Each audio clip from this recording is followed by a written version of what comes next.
Hello, it's 9 p.m. in RT. It's time to English News for tonight headlines. We have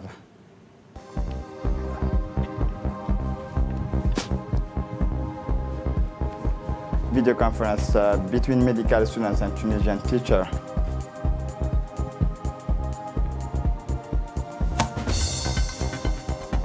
The Organization of Islamic Cooperation denounces a serious clamping by Israel.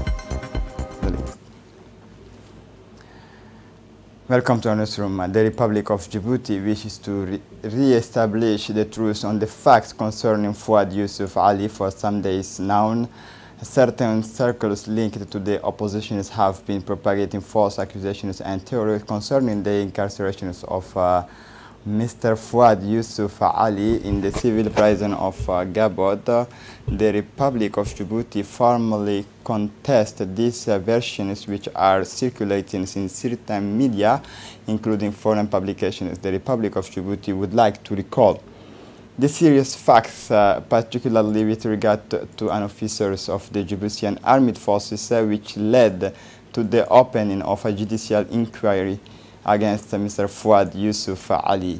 These facts were committed in the flagrant delicto as evidenced by the fact that they were recorded and broadcast by his own people. On April 9, 2020, the public prosecutors requested the opening of a judicial inquiry against Mr. Fouad Yusuf Ali, accusing him of having Djibouti during the month of March.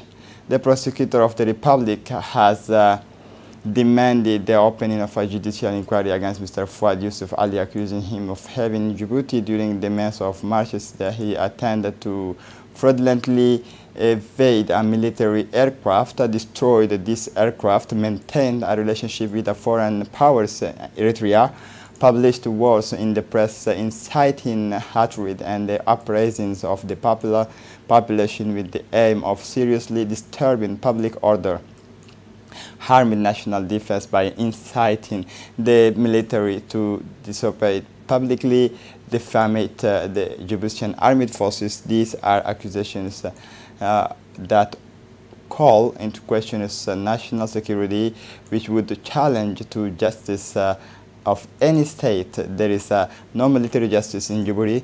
Mr. Fouad Yusuf Ali will have to answer for his actions before a civil court like any other citizens of Djibouti. And Mr. Fouad Yusuf Ali's right of defense have been respected since he was free to remain silent during his interrogations at his first appearance on 22 April 2020, while waiting to receive the assistance of lawyers of his choice.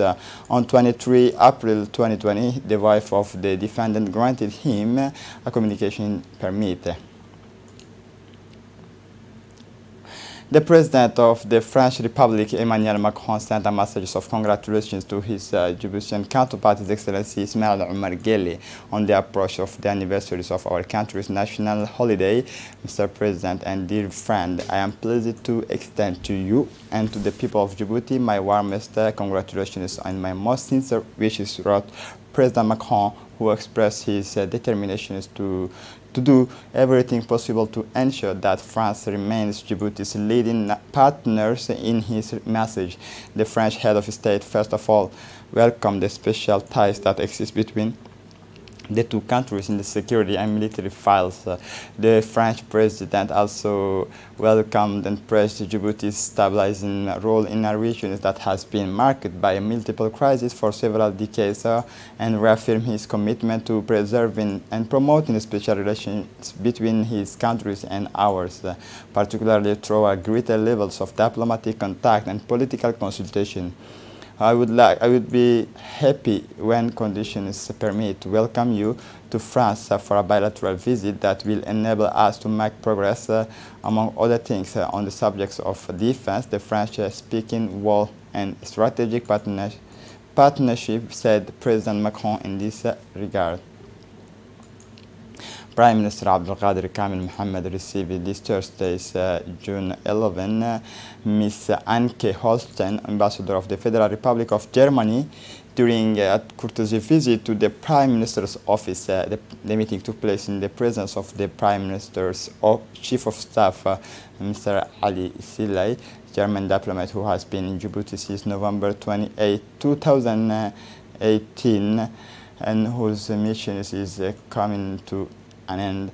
Bid forward to the Prime Minister, Michelle Holstein thanked Prime Minister for the excellent relations maintained during her 2 years in Djibouti and shared her satisfaction with the warm welcome, openness and absolute frankness of the Djiboutians. I will always have excellent memories of Djibouti, she said. Ms. Holstein also appreciated the hospitality extended to German soldiers in Djibouti. Prime Minister wishes the ambassador good luck in her new posting in Northern Macedonia.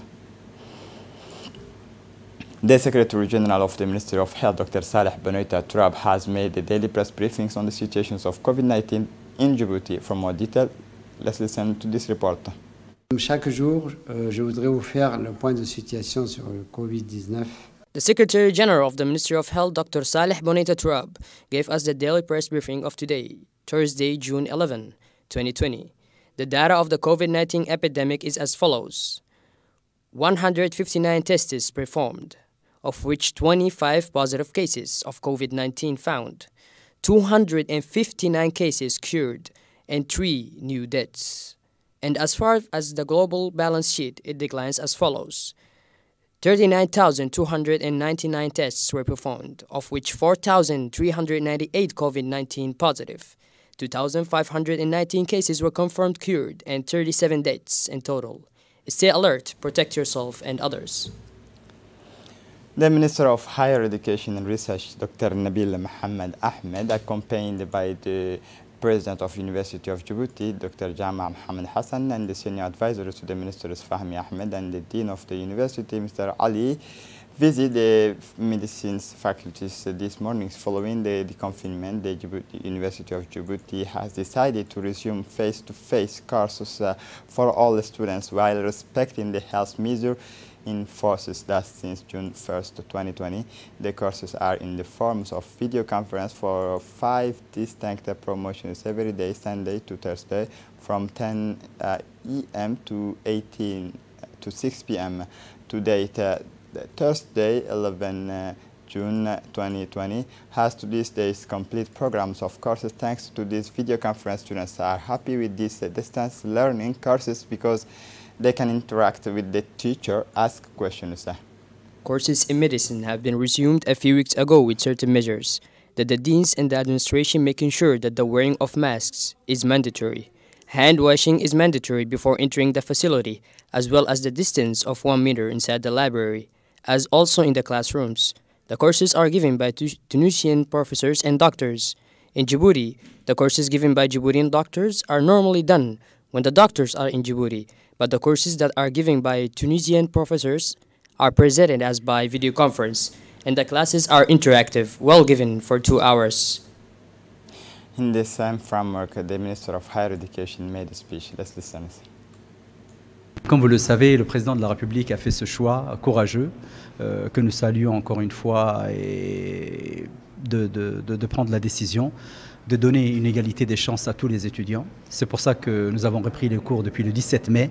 As you know, the President of the Republic has made this courageous choice, which we once again salute, to take the decision to give equal opportunities to all students. That is why we have resumed classes since 17 May.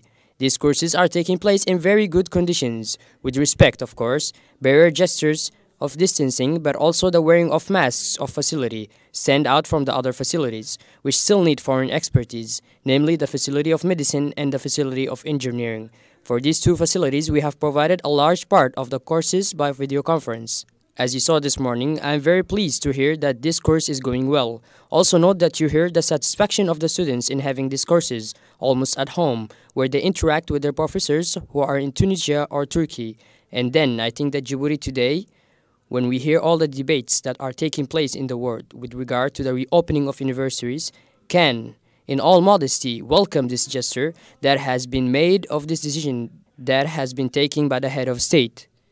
So let us resume classes. They have resumed under very good conditions. We can only express our satisfaction Congratulations, of course, to the president of the university, these deans, the administrative staff, but also the students that are very responsible. Admittedly, there have been times where certain things have had to be postponed, when certain things have had to be re-explained. But today we are very satisfied because they have embraced the idea of taking this respect for provision into their own hands. And, above all, they are all following their course, and from next week, the exams will be done as usual. And we hope that our students will have a good success because we have guaranteed them all the means to ensure that these exams take place in the best conditions, with the best means. Ceremony of receptions of the hygiene kit took place yesterday, Wednesday, June 10 at Onarsa. These hygiene kits composed essentially of hand gels, masks, and gloves in this period of propagations of COVID-19 were offered graciously by the Ambassador of the United States of America, Mr. Larry Jr. Anglais, who provided by hand to the Executive Secretary of Onarsa, Hussein Darar. This hygiene kit, which comes at the right time, will allow Onarsa to multiply the efforts and assistance it provides to refugees, migrants, and all people. Our soldiers back home at the La Monnaie camp, they follow the instructions of the Djiboutian government, and the ministers visited the La Monnaie camp just recently. They witnessed that your government's instructions are well respected by us at the embassy and the Camp La Monnaie. So our military, who are very much appreciate the fact that your country has invited them to base the assessments here. So to express their appreciation, they made a donation to support your efforts for Djiboutians, for refugees, for migrants, everything you do for humanitarian causes. Let's listen to Onarsa Executive Secretary Hussein Hassan Darar. Excellences, Monsieur l'ambassadeur, honorables invités, chers participants, Mesdames et Messieurs. Excellency, Mr. Ambassador, dear participants, ladies and gentlemen, it is a particular pleasure for me to welcome you to our humble home for this ceremony, which has made the friendship and cooperation between the Republic of Djibouti and the United States of America. One recognizes one's friends in times of extreme need, and that is the meaning of this generous donation you have just made to us today. The gel masses and other cleaning and disinfecting products are far more precious in these times of extreme spread of the disease. Rest assured that we appreciate this timely sanitary aid on behalf of the Ministry of the Interior and on my own. Let us renew our sincere thanks when we remain convinced that the cooperation and friendship between the Republic of Djibouti and the United States of America are growing stronger. Thank you once again. The largest reception rooms of the conference center is hosted on June 2020 at 10 a.m. a joint ceremony for the closing of the first degree military certificate CM1 criminal identification technicians and assist accidents reporting courses.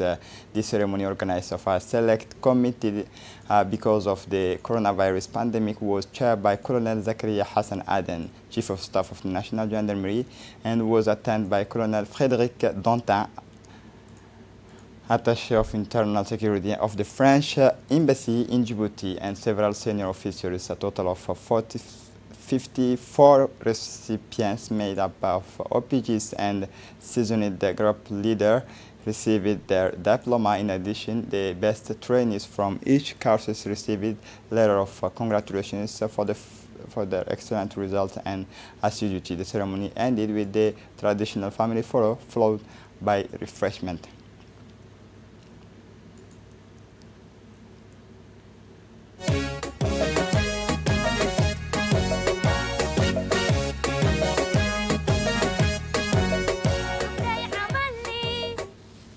The two course directors took it in turns to give their speeches and discuss the parts of each courses. On this occasion, they congratulate the recipient and did not fail to thank the high commanders for the good conduct and success of the activities. On these days of the anniversaries of Army marking the National Days of Djiboutian Army, the Republican institutions on which the security and our countries rest appropriate to salute the tireless efforts of our National Army deployed through the national territory and on the borders to guarantee the security of the countries. The Djiboutian army ensures the security of our border from north to south and control the flows of migrations from neighboring countries. Despite the climatic constraint imposed on this part of the region, neither the heat of the day nor the coolness of the night is capable to divert it from its mission, for which it has invested a great deal of effort, certainly under the command of the Colonel Ali Shahan Daoud.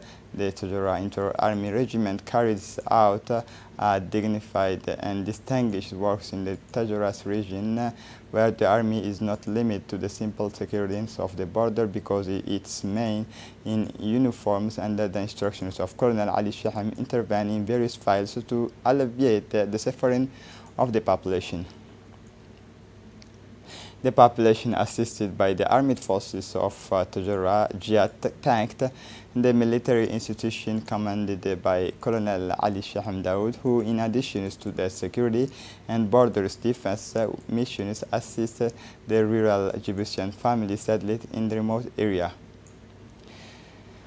Mosquito control activity took place in Wea under the strong impetus of Arta prefectures, the neighborhood committee, the Minister of Health, with the logistical and staff support of the National Institutions of Public Health Spaces. Spraying activity were carried out for 3 consecutive nights in all the neighborhoods, as well as the preparations of the disinfection product to be poured into the latrines and toilet of all the Wea households in order to allow the destruction of larval deposits.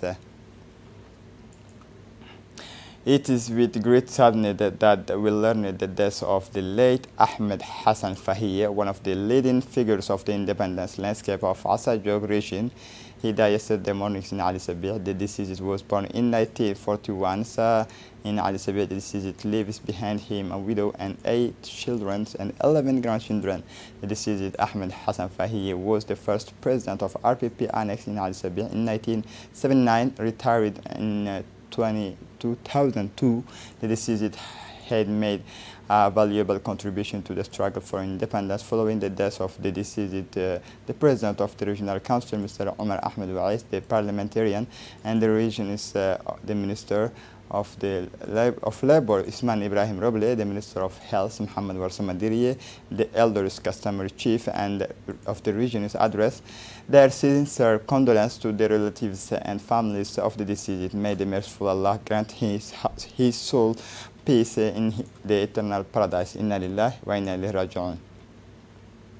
For the international scene, the organizations of Islamic cooperation considered the plan to annex Israel to the Palestinian territories and void during emergency ministerial meeting. For more detail, let's listen to Dini Musa. Islamic Cooperation Organization on Wednesday, they announced Israel's plan to annex parts of the occupied West Bank. They announcing a serious escalation of Israel measures against Palestinians. Announced at the end of January in Washington, this project foresees the annexation by Israel of its settlements in the Jordan Valley in the West Bank, a Palestinian territory occupied by Israel for more than 50 years, and the creation of a Palestinian state on an amputated territory. The threat of annexation constitutes an official proclamation of annulment of all agreements signed by Israel, the leading pan-Islamic organization said in a statement. It also constitutes the end of the negotiated settlement process of the Israeli-Palestinian conflict, as well as a serious escalation in Israel's colonialist policy and measures. The next published at the end of a virtual meeting of the foreign ministers in the OIC member countries added.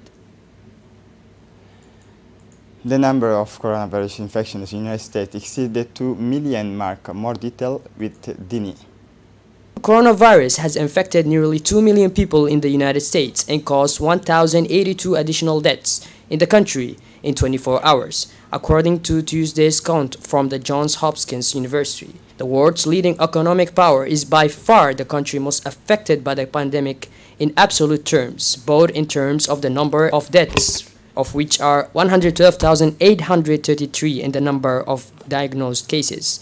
It continues to record around 20,000 new cases of coronavirus every day and is struggling to come down from this plateau as one part of the country has taken over from the another. This is it for our news tonight. Thank you for tuning in. Good night.